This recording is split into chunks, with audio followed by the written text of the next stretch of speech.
تک علماء میدان میں نہیں آئیں گے، جب تک علماء اپنے اندر سیاسی شعور نہیں پیدا کریں گے، جب تک علماء اپنی ذمہ داریوں کو نہیں نبھائیں گے، تب تک اس قوم کے حالات بہتر نہیں ہو سکتے ہیں.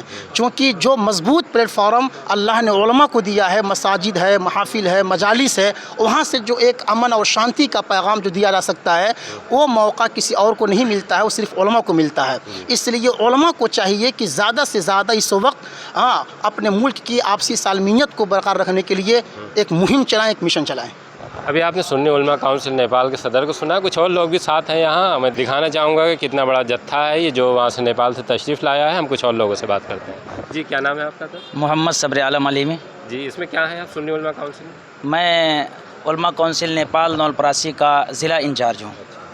جیسے ابھی جس طرح کا ماحول ہے اس میں آپ کو لگتا ہے کہ جو مشن آپ لے کے چل رہے ہیں ریسپانس مل رہا ہے آپ کو؟ الحمدللہ جو ہے ملک نیپال کے علماء یکجٹ ہو کر کے، متفق ہو کر کے، جیسا کہ ابھی جو ہے مرکزی صدر نے بتایا آپ کو کہ ضرورت تھی اس بات کی کہ جو اسلام کا پیغام ہے پوری دنیا میں عام کیا جائے، جیسا کہ ہمارے بزرگوں نے کیا ہے. اور ہم جس شخصیت کی بارگاہ میں حاضر ہوئے ہیں، ہم سب کے جو ہے مرکز عقیدت حضور الشاہ امام محمد رضا خان فاضل بریلوی علیہ رحمۃ الرضوان کا یہی مشن اور یہی پیغام تھا جو اپنی پوری زندگی دنیا کو انہوں نے دیا. اور الحمدللہ اسی پیغام کو ہم سب لوگ مل کر کے، تمام علماء نیپال نے مل کر کے اور اسی پیغام کو عام کرنے کی کوشش میں لگے ہوئے ہیں. اور الحمدللہ ہم لوگ بہت حد تک کامیاب ہیں. اور انشاءاللہ العزیز ہم بزرگوں کی بارگاہ میں اس مقصد سے بھی حاضر ہوئے ہیں کہ بزرگوں کا روحانی فیضان ہم سب کو حاصل ہو، اور جو اسلام کا پیغام امن اور شانتی ہے ہم اس کو مکمل طور سے آگے بڑھائیں اور اس پر عمل کریں، لوگوں کو یہ پیغام دیں. کوئی آپ میں سے یہ بتا سکتے ہیں کہ جو رشتے خراب ہو رہے ہیں اس کے پیچھے کی وجہ کیا ہے جو آپ لوگ محسوس کرتے ہیں؟ جی حضرت کیا نام ہے آپ کا؟ السلام علیکم. میرا نام محمد ظہیر الدین نظامی عرف خوشب الدین نظامی. آج کل جو ماحول خراب ہو رہے ہیں، ماحول خراب نہیں ہو رہے ہیں بلکہ کچھ لوگ جو ماحول خراب کرنے کی کوشش کر رہے ہیں، یہ ان کی ناکام کوشش ہے.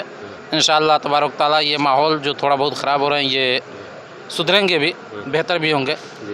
ہم علماء کونسل نیپال کے ذریعے یہ پیغام نیپال میں بھی، خصوصاً نیپال میں عموماً پوری دنیا میں یہ پیغام دینا چاہتے ہیں کہ جو تھوڑے سے لوگ جو حالات کو خراب کر رہے ہیں ان پہ قابو پانے کے لیے بہتر طریقہ یہ ہے کہ جو بہتر لوگ ہیں وہ آگے بڑھ کے کام کریں، اور علماء کونسل نیپال اسی پہ کام کر رہی ہے.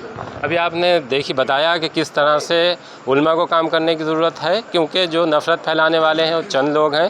ابھی بھی دیکھا جائے تو محبت زیادہ تر لوگ کرتے ہیں اور کرتے رہیں گے، اس کو چھوڑیں گے نہیں. دیکھیے اگر آپ دیکھیے تو محبت ہی ایک ایسا رشتہ ہے جو باقی رہے گا. نفرت کی اگر ہم بات کریں تو یہ چند ہوا کے جھونکے ہیں جو آتے ہیں اور چلے جاتے ہیں. آپ کا کیا نام ہے؟ میرا نام محمد امان اللہ قادری ہے. جی میں علماء کونسل نیپال کا پورو ضلع ادھیش ہوں. آپ کو کیا لگتا ہے کہ جس طرح سے رشتے خراب ہوئے ہیں اس میں ہماری جو بھومکا ہونی چاہیے تھی کہ ہم ان کو ٹھیک کریں، وہ بھومکا ہم نہیں نبھا پائے ہیں، یا ہمیں یہ لگتا تھا کہ یہ جیسی چیزیں چل رہی ہیں چلنے دی جائیں؟ سب سے پہلی بات، آج جو نفرتیں پوری دنیا میں پھیلائی جا رہی ہیں اس کی ایک وجہ یہ بھی ہے کہ ہم نے اپنے آقا صلی اللہ تعالی علیہ وسلم کو سنت کو کما حقہ عام نہیں کیا. آج سوشل میڈیا کے ذریعے پوری دنیا میں جو آپسی صدبھاؤ کو خراب کرنے کے لیے نفرتیں پھیلائی جا رہی ہے، میں گزارش کروں گا بس ایک چیز آپ اپنا لیں کہ زیادہ زیادہ سوشل میڈیا کے ان خرافات سے دور ہو کر آپ اپنے آقا کی زندگی کو عام کریں، تو انشاءاللہ یہ قوم اور یہ دنیا سمجھ جائے گی کہ مذہب اسلام یقیناً اسلام کا مطلب ہی ہے کہ امن و شانتی. جو غلط میسیج دیا جا رہا ہے اسلام کے بارے میں وہ بالکل ختم ہو جائے گا، نیست و نابود ہو جائے گا، اور پوری دنیا میں محبت کا پیغام جائے گا. آپ نے بہت اچھی بات کی کہ اللہ نے اپنے رسول کو رحمت للعالمین بنا کر بھیجا، اور آپ کا ایک بہترین واقعہ ہے طائف کی گلیوں کا، جب آپ پر بہت ظلم ڈھایا گیا اور آپ نے کس طرح سے صبر کیا. اللہ کی طرف سے مدد بھی آنی چاہتی تھی اور بہت کچھ کہا گیا، لیکن آپ نے اس کو منع کر دیا اس امید سے کہ کل انشاءاللہ یہ نہیں تو ان کی آنے والی نسلیں بدلیں گی. کیا وہ واقعہ آپ بتا سکتے ہیں کہ جو اللہ کے رسول پر ظلم ڈھائے گئے تھے اور وہ لہو لہان ہو گئے؟ جی، اللہ کے رسول صلی اللہ علیہ وسلم جب آپ نے تبلیغ دین جب آپ نے شروع کیا تو آپ طائف میں گئے، آپ لوگوں کو دعوت دین دینے کے لیے. تو طائف کے لوگوں نے آپ کو پتھروں سے مارا.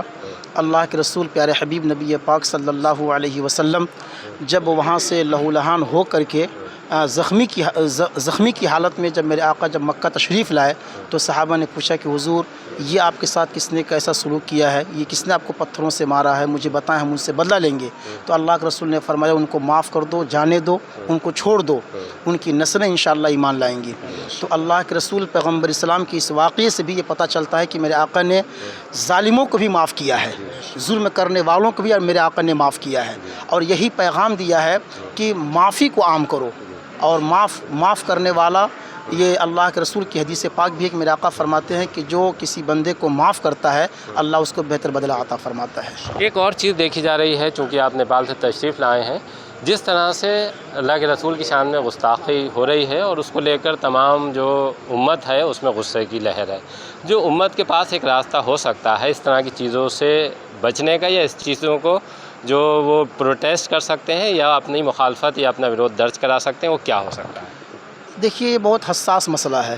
اس مسئلے میں اگر تفصیلی بات کی جائے تو بہت وقت لگے گا, لیکن میں صرف ایک بات یہ کہنا چاہوں گا کہ جو لوگ اللہ کے رسول کی شان میں گستاخی کرتے ہیں ان کی کوئی اپنی حیثیت نہیں ہوتی ہے, ان کو کوئی پہچانتا نہیں ہے.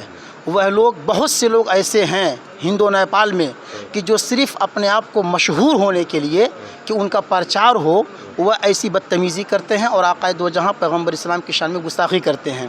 اب اس کے حل کی ایک سب سے بڑی صورت تو یہ ہے کہ اگر کوئی اللہ کے رسول کی شان میں گستاخی کرتا ہے تو میں یہ چاہوں گا, میرا ایک اپنا ذاتی رائے یہ ہے کہ ایسے لوگوں کا پرچار نہ کیا جائے.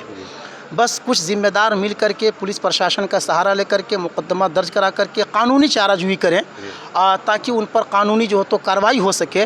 اور خواہ مخواہ کچھ لوگوں کی تو سازش ہے, کچھ لوگ نیتا بننا چاہتے ہیں, کچھ لوگ جو تو لیڈر بننا چاہتے ہیں اور ان کے پاس بس ایک فارمولہ ہے کہ مسلمانوں کے آقا کی شان میں گستاخی کرو, وہ جھنڈا نکالیں گے, جلوس نکالیں گے, ریلی نکالیں گے, ہم پرچار میں آ جائیں گے, ہماری شہرت ہو جائے گی.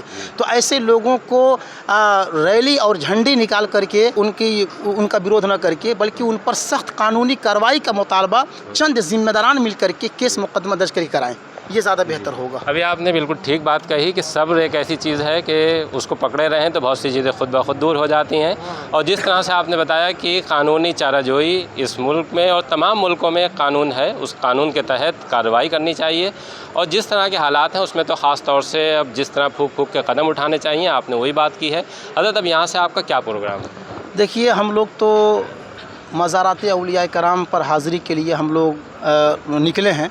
ہم لوگ سب سے پہلے کچھوچا شریف کی سرزمین پر سید مخدوم پاک کی بارگاہ میں حاضر ہوئے. اس کے بعد جو تو ہم لوگ اعلیٰ حضرت کی بارگاہ میں آئے. یہاں سے پھر انشاءاللہ ہم لوگ مالہرہ شریف جو اعلیٰ حضرت کا پیر خانہ ہے وہاں ہم لوگ جائیں گے. پھر ہم لوگ کلگر شریف ہوتے ہوئے پانی پت ہوتے ہوئے ہم لوگ اجمیر شریف جائیں گے.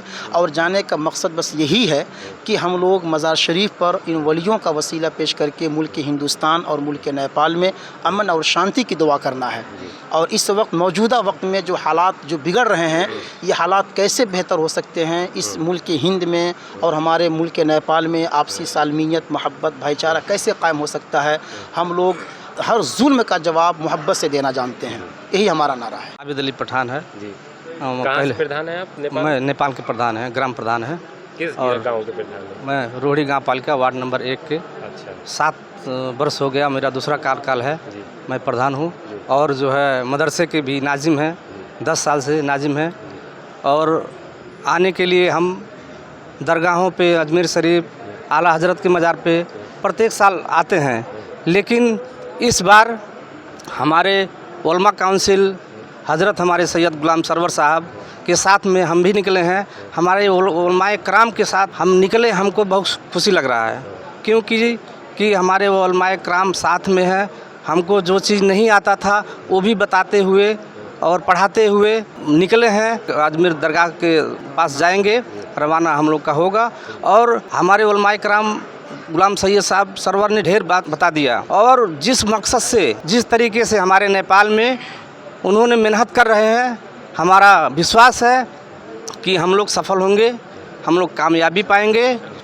چونکہ اس وقت ہم درگاہ اعلیٰ حضرت پر ہیں اور میں چاہوں گا کہ کیونکہ لمبی گفتگو ہو چکی ہے اور اس کا جو اختتام ہے وہ اعلیٰ حضرت کی کوئی ایک نعت سے ہو جس میں